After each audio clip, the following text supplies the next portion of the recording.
নিষিদ্ধ করতে চাওয়া সেই টিকটকের আশ্রয় নিলেন সাবেক মার্কিন প্রেসিডেন্ট ডোনাল্ড ট্রাম্প। তিনি নিজে এখন এই সামাজিক মাধ্যমের আশ্রয় নিয়ে তরুণ ভোটারদের কাছে পৌঁছানোর চেষ্টা করছেন।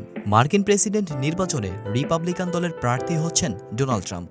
তিনি আগামী নভেম্বরে অনুষ্ঠিত হতে যাওয়া নির্বাচনে বর্তমান প্রেসিডেন্ট ডেমোক্রেট পার্টির প্রার্থী জো বাইডেনের সঙ্গে প্রতিদ্বন্দ্বিতা করবেন।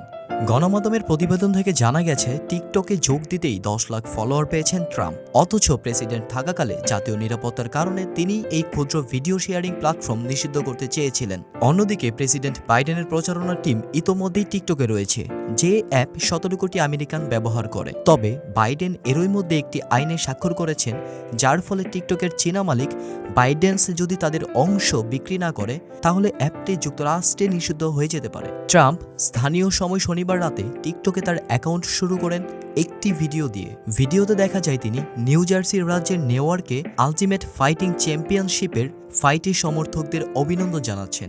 উল্লেখ্য, বাইডেনের সই করা আইন অনুযায়ী টিকটকের চীনা মালিক বাইডেন্স হয় জানুয়ারির মধ্যে তাদের শেয়ার বিক্রি করবে, নয়তো আমেরিকায় তা নিষেধাজ্ঞার সম্মুখীন হবে। যদিও এই আইন চ্যালেঞ্জ করে মালিক কোম্পানি বাইডেন্স আদালতে মামলা করেছেন।